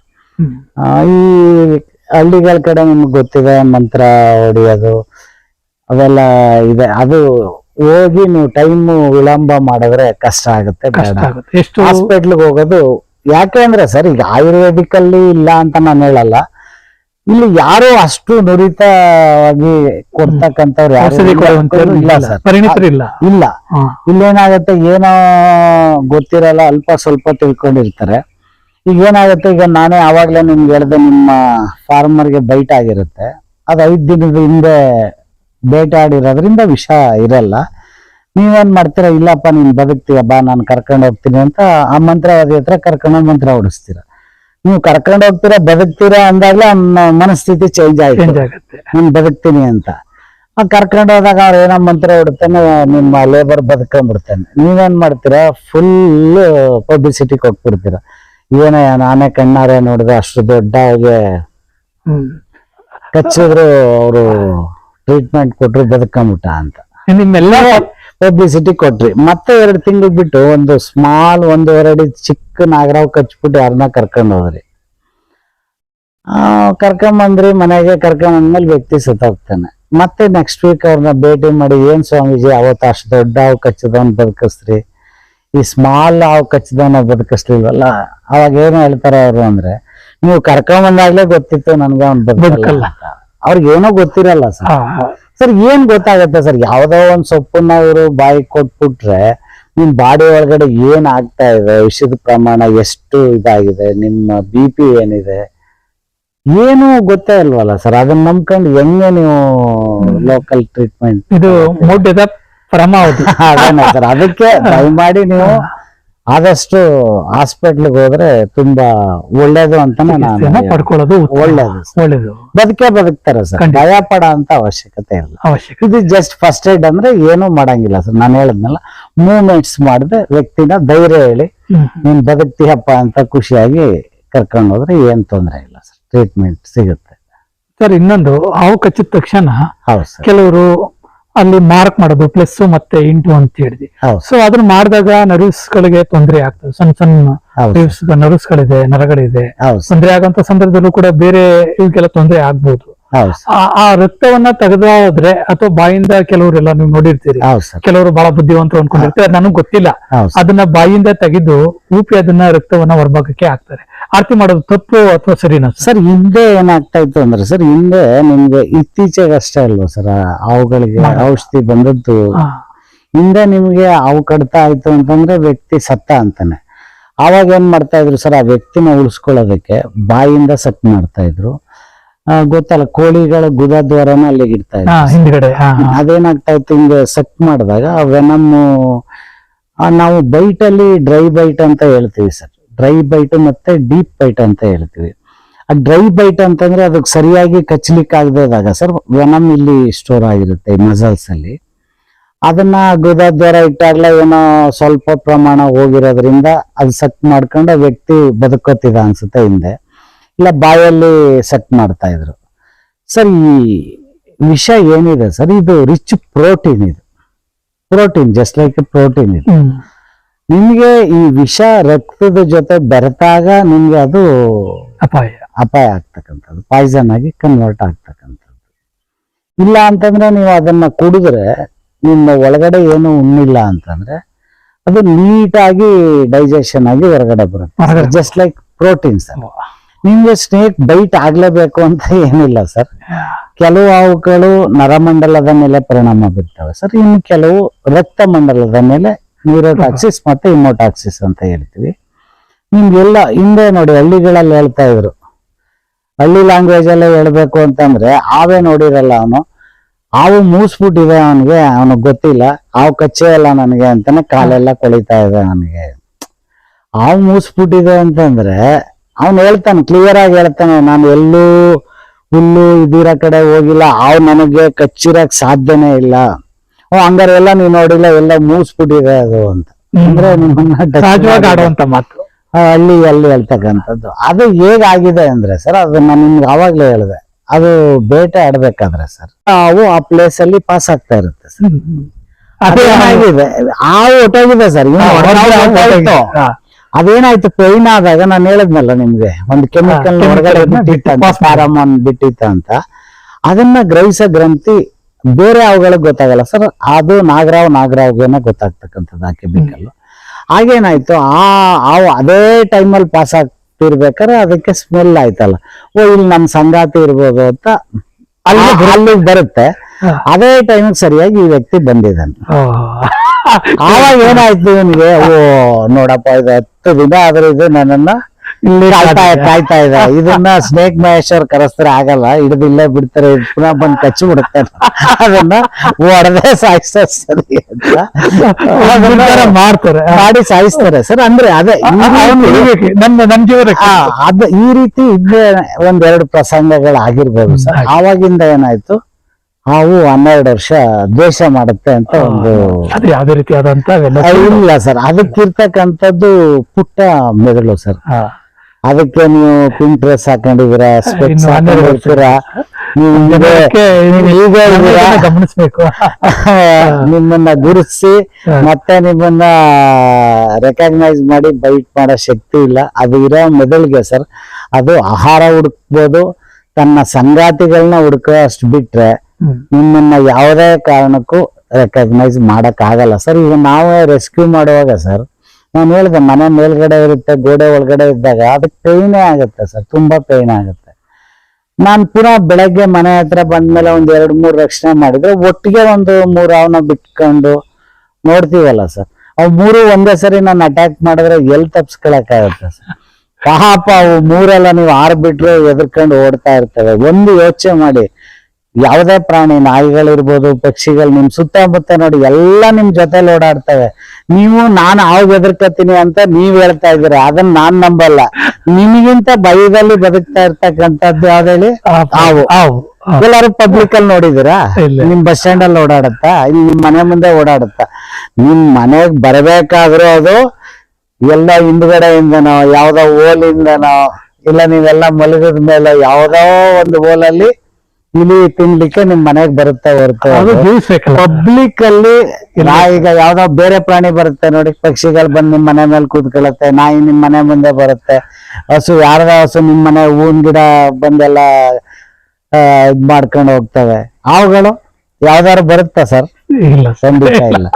ನಮ್ಗಿಂತ ಜಾಸ್ತಿ ಭಯದಲ್ಲಿ ಇರುವಂತ ಪ್ರಾಣಿ ಅದು ತನ್ನ ಜೀವ ಉಳಿಸ್ಕೊಳ್ಳಿಕ್ಕೆ ಏನ್ ಬೇಕು, ಆರೋಗ್ಯ ಏನ್ ಬೇಕು ಮಾಡ್ಕೊಂಡು ಹೋಗುವಂತ ಸರ್. ಮತ್ತೆ ಇನ್ನೊಂದು, ಹಾವುಗಳಲ್ಲಿ ಸಸ್ತನಿಗಳು ಅಥವಾ ಸರಿಕೂಪಗಳು ಅಂತ ಅಂದ್ರೆ ಮೊಟ್ಟೆ ಇಡುವಂತದ್ದು, ಮರಿಗಳನ್ನ ಹಾಕುವಂತದ್ದು. ಇದರಲ್ಲಿ ಯಾವ ಪ್ರಭೇದದ ಹಾವುಗಳು ಮರಿಯನ್ನ ಹಾಕ್ತವೆ ಮತ್ತೆ ಮೊಟ್ಟೆಯನ್ನ ಹಾಕ್ತವೆ ಸರ್? ಮ್ಯಾಕ್ಸಿಮಮ್ ಎಲ್ಲ ಮೊಟ್ಟೆ ಇಡ್ತಕ್ಕಂಥದ್ದು. ಮೊಟ್ಟೆ 2 ಹಾವುಗಳು ಮಾತ್ರ ಮರಿ ಆಗ್ತಕ್ಕಂಥದ್ದು. ಯಾವ್ದು ಸರ್? ಹಸಿರು ಹಾವು, ಗ್ರೀನ್ ಸ್ನೇಕ್ ಅಂತ ಹೇಳ್ತೀವಲ್ಲ ಸರ್, ಅದು ಮತ್ತೆ ಮಂಡಲ ಹಾವು, ರೆಸಲ್ ವೈಪರ್ ಅಂತ ಹೇಳಿದ್ನಲ್ಲ, ಇವೆರಡು ಮರಿ ಆಗ್ತಕ್ಕಂಥದ್ದು ಸರ್. ಇನ್ನು ಉಳಿದದ್ದೆಲ್ಲ ಮೊಟ್ಟೆ ಹಾಕ್ತಕ್ಕಂಥದ್ದು ಸರ್. ಈಗ ಮರಿ ಹಾಕುವಂತದ್ರಲ್ಲಿ ನೋಡಿದಂತ ಸಂದರ್ಭದಲ್ಲಿ ನಾನು ತುಂಬಾ ಕಡೆ ಒಂದೊಂದ್ಸರಿ ಈ ಕೆರೆಗಳಲ್ಲಿ ಹತ್ತಿರದಲ್ಲಿ ಅಥವಾ ಪೊದೆಗಳಲ್ಲಿ ತುಂಬಾಗಳಿರ್ತವೆ. ತುಂಬಾ ಅಂದ್ರೆ ಒಂದು 50-80 ಇರ್ತೀವಿ. ಮೊಟ್ಟವಾಗಿ ಒಂದು ಕಡಿಮೆ ಅಂತಂದ್ರೂ 40-45 ಮರಿಗಳಿರ್ತವೆ. ಸಂತತಿ ಹೇಗೆ ಕಡಿಮೆ ಆಗ್ತದೆ ಸರ್? ಸರ್ ಏನಾಗಿದೆ ಅಂದ್ರೆ ನೀರಾವ್ ಇದೆಯಲ್ಲ ಸರ್, ಆ ನೀರಾವುಗಳು ನಿಮ್ಗೆ ತುಂಬಾನೇ ಮೊಟ್ಟೆ ಆಗ್ತವೆ. ಅವು ಮಾತ್ರ ನಿಮ್ಗೆ ಅಷ್ಟೊಂದು ಒಟ್ಟಿಗೆ ಸಿಗ್ಲಿಕ್ಕೆ ಸಾಧ್ಯ. ಈಗ ನೋಡಿ ಸರ್, ಈಗ ನಾವು ಏನಕ್ಕೆ ಅವುಗಳನ್ನ ಸಂರಕ್ಷಣೆ ಮಾಡ್ಬೇಕು ಅಂತ ಹೇಳ್ತೀವಿ, ಅವುಗಳನ್ನ ರೈತ ಮಿತ್ರನೇ ಅಂತ ಹೇಳ್ತೀವಿ ನಿಮ್ಗೆ. ಈಗ ನಾವು ಇವತ್ತು ಏನು ಬೆಳೆ ಬೆಳೀತಾ ಇದೀವಿ ಸರ್, ಇವತ್ತು ಕೂಡ 20% ಇಲಿಗಳು ನಾಶ ಮಾಡ್ತಾ ಇದೆ ಸರ್. ಹೌದು, ನಾವ್ ಏನ್ ಬೆಳೀತಾ ಇದೀವಿ, ನೀವೆಲ್ಲ ಫಾರ್ಮರ್ಸ್ ನೈಸರ್ಗಿಕವಾಗಿ ಬೆಳೆಯನ್ನ ಹಾಳು ಮಾಡುವಂತ 20%, ಈವನ್ ಟುಡೇ ಕೂಡ 20% ಇಲಿಗಳು ನಾಶ ಮಾಡ್ತಾ ಇದೆ ಸರ್. ಇವತ್ತು ನೋಡಿದ್ರೆ ಸರ್, ಲೇಬರ್ ಪ್ರಾಬ್ಲಮ್ ಇದೆ, ಎಲೆಕ್ಟ್ರಿಸಿಟಿ ಪ್ರಾಬ್ಲಮ್ ಇದೆ, ವಾಟರ್ ಪ್ರಾಬ್ಲಮ್ ಇದೆ.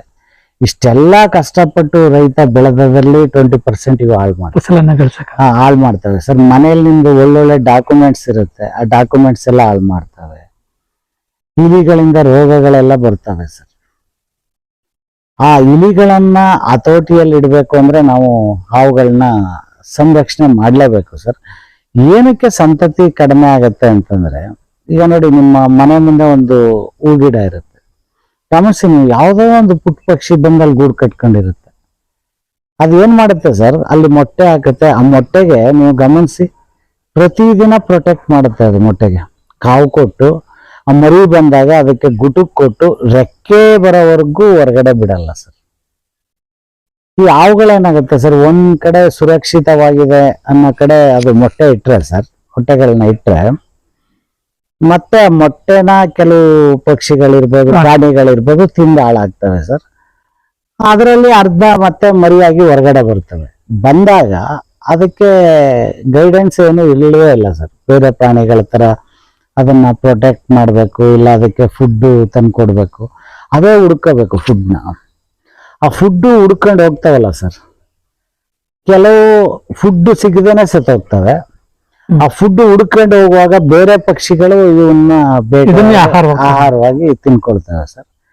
ಕೊನೆಗೆ ನಿಮಗೆ ಅಷ್ಟೊಂದು ಮೊಟ್ಟೆ ಹಾಕಿ ಅದರಲ್ಲಿ ಅರ್ಧ ಮರಿ ಹಾಕಿ ಕೊನೆಗೆ ಸರ್ವೆ ಆದದ್ದು ನಿಮ್ಗೆ ಬೆರಳೆಣಿಕೆ ಅಷ್ಟು ಒಂದು 3-4 ಅಷ್ಟೇನೆ ಸರ್. 4 and 5.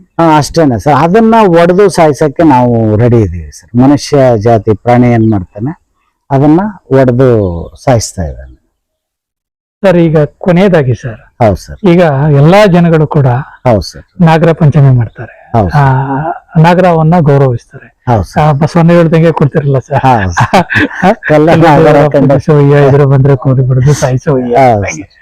ನಾವು ಎದುರಿಗೆ ಇದ್ದಾಗ ಅದನ್ನ ಕೋಲ್ ಕೊಟ್ಟು ಹೊಡೆದು ಸಾಯಿಸುವಂತ ನೋಡ್ತಾ ಇರ್ತೀವಿ. ಅದಕ್ಕೆ ಹಾಲು ಎರಿತಾ ಇರ್ತೀವಿ. ನನಗೆ ಕಾಡುವಂತದ್ದು ಮತ್ತೆ ಜನಸಾಮಾನ್ಯರಲ್ಲೂ ಕೂಡ ಈಗ ಅದನ್ನ ಆಚರಣೆ ಮಾಡುವಂತವ್ರಿಗೆ ಹುತ್ತಗಳಲ್ಲಿ ಹಾಲನ್ನ ಮೊಟ್ಟೆಯನ್ನ ಇಡುವಂತದ್ದು ಕುಡಿಲಿ ಅಂತ ಹೇಳಿ. ಸರಿ, ಇದು ಎಷ್ಟು ಮಟ್ಟಿಗೆ ಸರಿ? ಇದು ನಿಜನಾ? ಹಾಲು ಹಾವುಗಳು ಕುಡಿತದ, ಶೀತೋಷ್ಣ ಪ್ರಾಣಿಗಳು? ಹೌದು ಸರ್. ಇದಕ್ಕೆ ನಿಮ್ಮ ಅಭಿಪ್ರಾಯ? ನಾವ್ ಹೇಳೋದು ಸರ್, ಈಗ ನಮ್ಮ ಹಿಂದೆ ಹಿರೀಕರು ಸರ್ ಕೆಲವೆಲ್ಲ ಅವರು ಪಾಪ ಕೆಲವೆಲ್ಲ ಮಾಡಿರೋದು ತುಂಬಾ ಯೋಚಿಸೆಲ್ಲ ಹಾಳು ಮಾಡ್ತವೆ. ಇಲಿಗಳಿಂದ ರೋಗಗಳೆಲ್ಲ ಬರ್ತವೆ ಸರ್. ಆ ಇಲಿಗಳನ್ನ ಹತೋಟಿಯಲ್ಲಿ ಇಡ್ಬೇಕು ಅಂದ್ರೆ ನಾವು ಹಾವುಗಳನ್ನ ಸಂರಕ್ಷಣೆ ಮಾಡ್ಲೇಬೇಕು ಸರ್. ಏನಕ್ಕೆ ಸಂತತಿ ಕಡಿಮೆ ಆಗತ್ತೆ ಅಂತಂದ್ರೆ, ಈಗ ನೋಡಿ ನಿಮ್ಮ ಮನೆ ಮುಂದೆ ಒಂದು ಹೂ ಗಿಡ ಇರುತ್ತೆ, ಗಮನಿಸಿ ನೀವು, ಯಾವುದೋ ಒಂದು ಪುಟ್ಟ ಪಕ್ಷಿ ಬಂದಲ್ಲಿ ಗೂಡು ಕಟ್ಕೊಂಡಿರುತ್ತೆ. ಅದು ಏನ್ ಮಾಡುತ್ತೆ ಸರ್, ಅಲ್ಲಿ ಮೊಟ್ಟೆ ಹಾಕುತ್ತೆ. ಆ ಮೊಟ್ಟೆಗೆ ನೀವು ಗಮನಿಸಿ ಪ್ರತಿದಿನ ಪ್ರೊಟೆಕ್ಟ್ ಮಾಡುತ್ತೆ. ಅದು ಮೊಟ್ಟೆಗೆ ಕಾವು ಕೊಟ್ಟು ಆ ಮರಿ ಬಂದಾಗ ಅದಕ್ಕೆ ಗುಟುಕ್ ಕೊಟ್ಟು ರೆಕ್ಕೆ ಬರೋವರೆಗೂ ಹೊರಗಡೆ ಬಿಡಲ್ಲ ಸರ್. ಈ ಹಾವುಗಳೇನಾಗುತ್ತೆ ಸರ್, ಒಂದ್ ಕಡೆ ಸುರಕ್ಷಿತವಾಗಿದೆ ಅನ್ನೋ ಕಡೆ ಅದು ಮೊಟ್ಟೆ ಇಟ್ರೆ ಸರ್, ಮೊಟ್ಟೆಗಳನ್ನ ಇಟ್ರೆ ಮತ್ತೆ ಮೊಟ್ಟೆನ ಕೆಲವು ಪಕ್ಷಿಗಳಿರ್ಬೋದು ಪ್ರಾಣಿಗಳಿರ್ಬೋದು ತಿಂದು ಹಾಳಾಗ್ತವೆ ಸರ್. ಅದರಲ್ಲಿ ಅರ್ಧ ಮತ್ತೆ ಮರಿಯಾಗಿ ಹೊರಗಡೆ ಬರ್ತವೆ. ಬಂದಾಗ ಅದಕ್ಕೆ ಗೈಡೆನ್ಸ್ ಏನು ಇಲ್ಲವೇ ಇಲ್ಲ ಸರ್. ಬೇರೆ ಪ್ರಾಣಿಗಳ ತರ ಅದನ್ನ ಪ್ರೊಟೆಕ್ಟ್ ಮಾಡಬೇಕು, ಇಲ್ಲ ಅದಕ್ಕೆ ಫುಡ್ ತಂದು ಕೊಡ್ಬೇಕು, ಅದೇ ಹುಡ್ಕೋಬೇಕು ಫುಡ್ನ. ಆ ಫುಡ್ ಹುಡ್ಕೊಂಡು ಹೋಗ್ತಾವಲ್ಲ ಸರ್, ಕೆಲವು ಫುಡ್ ಸಿಗದೇನೆ ಸತ್ತೋಗ್ತವೆ. ಆ ಫುಡ್ ಹುಡ್ಕೊಂಡು ಹೋಗುವಾಗ ಬೇರೆ ಪಕ್ಷಿಗಳು ಇವನ್ನ ಆಹಾರವಾಗಿ ತಿನ್ಕೊಳ್ತವೆ ಸರ್. ಕೊನೆಗೆ ನಿಮಗೆ ಅಷ್ಟೊಂದು ಮೊಟ್ಟೆ ಹಾಕಿ ಅದರಲ್ಲಿ ಅರ್ಧ ಮರಿ ಹಾಕಿ ಕೊನೆಗೆ ಸರ್ವೆ ಆದದ್ದು ನಿಮ್ಗೆ ಬೆರಳೆಣಿಕೆ ಅಷ್ಟು ಒಂದು 3-4 ಅಷ್ಟೇನೆ ಸರ್. 4 and 5. ಅಷ್ಟೇನೆ ಸರ್. ಅದನ್ನ ಒಡೆದು ಸಾಯಿಸಕ್ಕೆ ನಾವು ರೆಡಿ ಇದೀವಿ ಸರ್. ಮನುಷ್ಯ ಜಾತಿ ಪ್ರಾಣಿ ಏನ್ ಮಾಡ್ತಾನೆ ಅದನ್ನ ಒಡೆದು ಸಾಯಿಸ್ತಾ ಇದ್ದಾನೆ ಸರ್. ಈಗ ಕೊನೆಯದಾಗಿ ಸರ್, ಹೌದು ಸರ್. ಈಗ ಎಲ್ಲಾ ಜನಗಳು ಕೂಡ ಹೌದು ಸರ್ ನಾಗರ ಪಂಚಮಿ ಮಾಡ್ತಾರೆ, ನಾಗರವನ್ನ ಗೌರವಿಸ್ತಾರೆ. ಬಸವಣ್ಣ ಹೇಳ್ದಂಗೆ ಕೊಡ್ತಿರಲ್ಲ ಸರ್, ಎದುರು ಬಂದ್ರೆ ಕೋರಿ ಬಿಡದು ಸಾಯಿಸೋ. ನಾವು ಎದುರಿಗೆ ಇದ್ದಾಗ ಅದನ್ನ ಕೋಲ್ ಕೊಟ್ಟು ಹೊಡೆದು ಸಾಯಿಸುವಂತ ನೋಡ್ತಾ ಇರ್ತೀವಿ. ಅದಕ್ಕೆ ಹಾಲು ಎರಿತಾ ಇರ್ತೀವಿ. ನನಗೆ ಕಾಡುವಂತದ್ದು ಮತ್ತೆ ಜನಸಾಮಾನ್ಯರಲ್ಲೂ ಕೂಡ ಈಗ ಅದನ್ನ ಆಚರಣೆ ಮಾಡುವಂತವ್ರಿಗೆ ಹುತ್ತಗಳಲ್ಲಿ ಹಾಲನ್ನ ಮೊಟ್ಟೆಯನ್ನ ಇಡುವಂತದ್ದು ಕುಡಿಲಿ ಅಂತ ಹೇಳಿ. ಸರಿ, ಇದು ಎಷ್ಟು ಮಟ್ಟಿಗೆ ಸರಿ? ಇದು ನಿಜನಾ? ಹಾಲು ಹಾವುಗಳು ಕುಡಿತದ, ಶೀತೋಷ್ಣ ಪ್ರಾಣಿಗಳು? ಹೌದು ಸರ್. ಇದಕ್ಕೆ ನಿಮ್ಮ ಅಭಿಪ್ರಾಯ? ನಾವ್ ಹೇಳೋದು ಸರ್, ಈಗ ನಮ್ಮ ಹಿಂದೆ ಹಿರೀಕರು ಸರ್ ಕೆಲವೆಲ್ಲ ಅವರು ಪಾಪ ಕೆಲವೆಲ್ಲ ಮಾಡಿರೋದು ತುಂಬಾ ಯೋಚನೆ ಮಾಡಿ ಕೆಲವೊಂದು ಮಾಡಿದ್ದಾರೆ. ನಾಗರಾವ್ಗೆ ಒಂದು ಪೂಜ್ಯ ಸ್ಥಾನ ಕೊಟ್ರು. ಅದರಿಂದನೇ ಇವತ್ತು ನಾವು ನಾಗರಾವ್ ನೋಡ್ತಾ ಇದೀವಿ. ಹೌದು. ಇಲ್ಲಾಂದ್ರೆ ಇವತ್ತು ನಮ್ಮ ಮಕ್ಕಳುಗಳಿಗೆ ನಾಗರಾವ್ ನಾವು ತೋರಿಸ್ಲಿಕ್ಕೆ ಆಗ್ತಾನೆ ಇರಲಿಲ್ಲ. ಆ ಸಂತತಿನೇ ಬಿಟ್ಟೋಗುದು. ವಿಷಕಾರ್ಯ ಅಂತೆಲ್ಲ ಹೊಡೆದು ಅದನ್ನ ಸಾಯಿಸ್ಕೊಂಡ್ ಬಂದಿದ್ರೆ ಆ ಪೂಜ್ಯ ಮನೋಭಾವನೆ ಆಯ್ತು. ಈಗ ನೀರಾವ್ ಅಂತ ಹೇಳಿದ್ರಲ್ಲ ಸರ್, ಈಗ ನಮ್ಗೆ ಪಂಪ್ ಸೆಟ್ ಇದೆ, ಬೇರೆ ತರ ಎಲ್ಲ ಸೌಲಭ್ಯಗಳಿದೆ. ಹಿಂದೆ ಎಲ್ಲ ಎಲ್ಲಿ ವ್ಯವಸಾಯ ಮಾಡ್ತಾ ಇದ್ರು? ನದಿ ದಡದಲ್ಲಿ ಮಾಡ್ತಾ ಇದ್ರು, ಇಲ್ಲ ನಿಮ್ಗೆ ಕೆರೆಗಳಲ್ಲಿ ಮಾಡ್ತಾ ಇದ್ರು. ಆ ರೈತ ಎಲ್ಲ ತನ್ನ ಕೆಲಸ ಮುಗಿಸಿ ಆ ಕೆರೆ ಎಲ್ಲ ನದಿಗಳೆಲ್ಲ ಕಾಲ್ ತೊಳಿಲಿಕ್ಕೆ ಹೋದಾಗ ಪ್ರತಿಯೊಂದಕ್ಕೂ ಕೂಡ ಅಲ್ಲಿ ನೀರಾವುಗಳಿರೋವು ಕಚ್ಬಿಡೋದು. ನೋಡಿ ಹಿಂದಿಲವ್ರು ಎಷ್ಟು ಬುದ್ಧಿವಂತರಿದ್ರು ಅಂತಂದ್ರೆ, ಅವರು ಒಬ್ಬ ಬುದ್ಧಿವಂತರು ಅವ್ರು ಏನ್ ಮಾಡಿದಾರೆ ಅಂದ್ರೆ, ಎಲ್ಲಿ ನಿನ್ಗೆ ಹಾವು ಕಚ್ಚು, ನೀನ್ ಕೆಲಸ ಮಾಡ್ಬಿಟ್ಟು ಅಲ್ಲಿ ನೀರ್ ಕುಡಿಲಿಕ್ಕೆ ಹೋದಲ್ಲ, ಒಳ್ಳೆ ಅಂತಂದ್ರೆ ಈ ಬೊಗ್ಸೆನ ಹಿಂದೆ ಒಳ್ಳೆ ಅಂತ ಹೇಳ್ತಿದ್ರು ಸರ್. ಇದನ್ನ ಬೊಗ್ಸೆ ಹೇಳ್ತೀವಿ ನಾವು ಹಿಂದೆ ಹಳ್ಳಿ ಲ್ಯಾಂಗ್ವೇಜ್ ಅಲ್ಲಿ. ಒಳ್ಳೆ ನೀನ್ ಅದೇ 3 ಬೊಗ್ಸೆ ನೀರನ್ನ ಕುಡಿದು ಬಿಟ್ರೆ ನಿನಗೇನು ಆಗಲ್ಲ ಅಂತ. ಅಂದ್ರೆ ಅದು ವಿಷರಹಿತವಾದಂತ ಹಾವು ಸರ್. ಯಾವ್ದು ಹೇಳಿ? ನೀರಾವು. ಆ ನೀರು ಕುಡಿದೇ ಇದ್ರು ಬದುಕ್ತಾನೆ, ಬಟ್ ಆದ್ರೂ ಆ ವ್ಯಕ್ತಿ ಸತ್ತೋಗ್ಬಿಡ್ತಾ ಇದ್ದ. ಅದಕ್ಕೆ ಒಬ್ಬ ಬುದ್ಧಿವಂತ ಏನ್ ಮಾಡ್ದ, ಅದ್ರಲ್ಲಿ 3 ವರ್ಷ ನೀರು ಕುಡಿದು ಬಿಟ್ರೆ ನೀನ್ ಬದುಕ್ತೀಯ. ಅವನಿಗೇನಾಯ್ತು, ಓ ಇದು ಏನೋ ಇರ್ಬೋದು, ದೇವ್ರ ಪ್ರೇರಣೆ ಇರ್ಬೋದು, ಇವ್ರಿಗೆ ಹೇಳಿದ್ದಾರೆ. ಎಲ್ಲರೂ ಅಲ್ಲಿ ಕಾಲು ತೊಳ್ಕೊಂಡು ಕಚ್ಚಿದ್ರೆ ಅಕಸ್ಮಾತ್ ಬೈಟ್ ಆದ್ರೆ ನೀರು ಕುಡಿದ್ ಬಿಡೋರು. ಆ ಮೈಂಡ್ ಅಲ್ಲಿ ಏನಾಯ್ತು, ನಾನು ಅಲ್ಲಿ ನೀರು ಕುಡಿದಿದ್ದೀನಿ, ನಾನು ಬದುಕ್ತೀನಿ ಅಂತ. ಅದು ವಿಷಯರಹಿತವಾದಂತ ಹಾವು, ನಿಮ್ಗೆ ಏನೋ ತೊಂದರೆ ಇಲ್ಲ. ಬಟ್ ಅವ್ರು ಕೆಲವು ಈ ತರದ್ದೆಲ್ಲ ಮಾಡಿರೋದ್ರಿಂದ ಅದು ಒಂದು ವೈಜ್ಞಾನಿಕ ಚಿಂತನೆ ಅವರನ್ನ ಚೈತನ್ಯಗೊಳಿಸುವಂತ ಅವ್ರನ್ನ ಗಟ್ಟಿಗೊಳಿಸ್ಲಿಕ್ಕೆ ಮಾನಸಿಕವಾಗಿ ಧೈರ್ಯ ತರ್ಲಿಕ್ಕೆ ಏನ್ ಬೇಕು ಅದನ್ನ ಅಲ್ಲಿ ಅಳವಡಿಸಿ. ಹೌದು ಸರ್. ಆದ್ರಿಂದ ಅವೆಲ್ಲ ಕೆಲವೆಲ್ಲ ತುಂಬಾ ಒಳ್ಳೆ ಇದನ್ನ ಮಾಡ್ಕೊಂಡ್ ಬಂದಿದ್ದಾರೆ ಸರ್. ಸರ್ ಕೊನೆಯದಾಗಿ ಸರ್ ಹೇಳಿ ಸರ್. ಇಲ್ಲಿ ಇಷ್ಟು ವರ್ಷಗಳ ಕಾಲ ಅಂದ್ರೆ ಸುಮಾರು 20 ವರ್ಷಗಳು ಆಗಿರ್ಬೋದು, ಆಗಿದೆ ಸರ್. 20 ವರ್ಷಗಳ ಕಾಲ ನಿರಂತರವಾಗಿ ಇಲ್ಲಿ ತನಕ ಟುಡೇ ಎಷ್ಟು ಹಾವುಗಳನ್ನ ನೀವು ಸಂರಕ್ಷಿಸಿ ಅದನ್ನ ಹೊರಗಡೆ ಭಾಗಕ್ಕೆ, ಕಾಡು ಭಾಗಕ್ಕೆ ತಗೊಂಡು ಹೋಗ್ಬಿಟ್ಟಿದ್ದೀರ? ಹೌದು ಸರ್. ಸರ್ ನಂದೀಗ ಒಂದು 18,000ಕ್ಕೂ ಹೆಚ್ಚು ಸಂರಕ್ಷಣೆ ಮಾಡಿದ್ದೀನಿ. 18,000?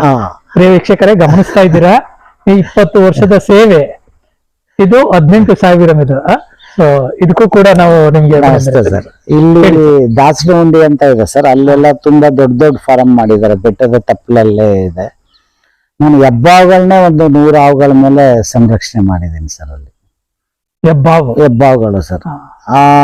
ಅವರು ಎಲ್ಲಾರ್ಗು ನಾನೇ ವಾಲಂಟ್ರಿ ಆಗಿ ಹೋಗಿ ಅವರೆಲ್ಲ ಮೊದಲು ಇದ್ ಮಾಡ್ಬಿಡೋರು, ACF ಜೊತೆ ಹೋಗಿ ನೀವು ಜಸ್ಟ್ ಫೋನ್ ಮಾಡಿ ನಾವು ಅದನ್ನ ಸಂರಕ್ಷಣೆ ಮಾಡಿ ಮತ್ತೆ ಕಾಡಿಗೆ ಬಿಡ್ತೀವಿ. ನೀವೇನಾರು ಆ ರೀತಿ ಏನಾರು ಅವನ್ನ ಕೊಲ್ಲೋದು ಎಲ್ಲ ಇದು ಮಾಡಿದ್ರೆ ನಿಮ್ಗೆ ತೊಂದರೆ ಆಗುತ್ತೆ, ಕೇಸ್ ಹಾಕ್ಬೇಕಾಗತ್ತೆ. ಯಾರು ಇದ್ ಮಾಡಲ್ಲ ಸರ್, ಫೋನ್ ಮಾಡ್ತಾರೆ, ಎಲ್ಲ ತಗೊಂಡೋಗ್ಬಿಡ್ತೀವಿ. ಅದ್ರ ಜೊತೆಗೆ ಚಿಕ್ಕಂದಿ, ಈ ಉಡ ಇವೆಲ್ಲ ಸಂರಕ್ಷಣೆ ಮಾಡ್ಕೊಂಡ್ ಬಂದಿದ್ದೀವಿ ಸರ್. ಹೇಳಿ ಸರ್. ಇನ್ನು ಇಲ್ಲ ಸರ್, ಬಹಳಷ್ಟು ವಿಷಯಗಳಿದೆ. ಯಾಕಂದ್ರೆ 20 ವರ್ಷದ ಹೌದು ನಿಮ್ಮ ಸೇವೆಯನ್ನ ನಾವು ಬರೀ ಅರ್ಧ ಗಂಟೆಗಳಲ್ಲಿ ಹೇಳ್ತೀವಿ ಅಂತಂದ್ರೆ ಅದು ಸಾಧ್ಯನೇ ಇಲ್ಲ ಸರ್. ನಾನು ಕೊನೆಯದಾಗಿ ನಮ್ಮ ವೀಕ್ಷಕರಿಗೆ ಏನ್ ಹೇಳ್ತೀನಿ ಅಂತ ಹೇಳಿದ್ರೆ, ಸರ್ ದಯಮಾಡಿ ಯಾರು ಕೂಡ ಹಾವನ್ನ ನೀವು ಕಂಡಲ್ಲಿ ಕೊಲ್ಲಿಕ್ಕೆ ಹೋಗ್ಬೇಡಿ. ಯಾಕೆಂತ ಹೇಳಿದ್ರೆ ಅದು ಸ್ನೇಹ ಜೀವಿ, ರೈತರ ಜೀವಿ. ಏನ್ ಸರ್, ಒಪ್ಕೋಬಹುದಲ್ಲ ಸರ್? ರೈತರಿಗೆ ಪರೋಪಕಾರವನ್ನ ಮಾಡುವಂತದ್ದು. ಹಾಗಾಗಿ ನಿಮ್ಗೆ ಅದನ್ನ ಕೊಲ್ಲುವಂತ ಯಾವುದೇ ಅಧಿಕಾರ ಇಲ್ಲ. ಕಂಡಲ್ಲಿ ನಿಮ್ಮ ಅನುಕೂಲ ಏನಾದ್ರೂ ಕೂಡ ನಿಮ್ಗೆ ಅದನ್ನ ಸೇವ್ ಮಾಡ್ಬೇಕು, ಹೊಡಿಬಾರ್ದು ಅನ್ನುವಂಥದ್ದಾದ್ರೆ ಖಂಡಿತವಾಗಿಯೂ ಕೂಡ ನಮ್ಮ ಸ್ನೇಕ್ ಮಹೇಶ್ ಅವ್ರು ಇರ್ತಾರೆ. ಅವ್ರ ನಂಬರ್ನ ನಾನು ನಿಮ್ಮ ಡಿಸ್ಪ್ಲೇಲಿ ಬರ್ತದೆ, ನೋಡಿ ಫೋನ್ ಮಾಡಿ. ಖಂಡಿತವಾಗಿಯೂ ಕೂಡ ಹಾವನ್ನ ಅವರು ಸಂರಕ್ಷಣೆ ಮಾಡ್ತಾರೆ, ನಿಮಗೂ ಕೂಡ ಅವರು ತೊಂದರೆಯನ್ನ ಕೊಡೋದಿಲ್ಲ. ಹಾಗಾಗಿ ಪ್ರಿಯ ವೀಕ್ಷಕರೇ, ಇಂಥ ವಿಶೇಷವಾದಂತ ಕಾರ್ಯಕ್ರಮದಲ್ಲಿ ಹೆಚ್ಚು ಅಮೂಲ್ಯವಾದಂತ ಮಾಹಿತಿಗಳನ್ನ ನೀವು ನಮ್ಮ ಮಹೇಶ್ವರ್ ಮುಖಾಂತರ ತಿಳ್ಕೊಂಡಿದ್ದೀರಾ ಅಂತ ಹೇಳ್ತಾ, ಇಲ್ಲಿ ತನಕ ನಮ್ ಜೊತೆ ಇದ್ದು ಅನೇಕ ವಿಷಯಗಳನ್ನ, ಅದರಲ್ಲೂ ಕೂಡ ಪ್ರತಿಯೊಂದು ಹಾವಿನ ಪ್ರತಿಯೊಂದು ಇಂಚೆಂಚು ಕೂಡ ಜೀವನದ ಒಂದು ಸರ್ಕಲ್ ಏನಿದೆ ಅವೆಲ್ಲವನ್ನ ಕೂಡ ಬಹಳ ನಿರರ್ಗಳವಾಗಿ, ಬಹಳ ವಿವರವಾಗಿ ನಮ್ಗೆ ತಿಳಿಸ್ಕೊಟ್ಟಿದ್ದಾರೆ. ಹಾಗಾಗಿ ಅವ್ರಿಗೆ ನಮ್ಮ ವಾಹಿನಿಯ ಪರವಾಗಿ ತುಂಬು ಹೃದಯದ ವಂದನೆಗಳನ್ನ ಸಲ್ಲಿಸ್ತಾ ಇದ್ದಾರೆ.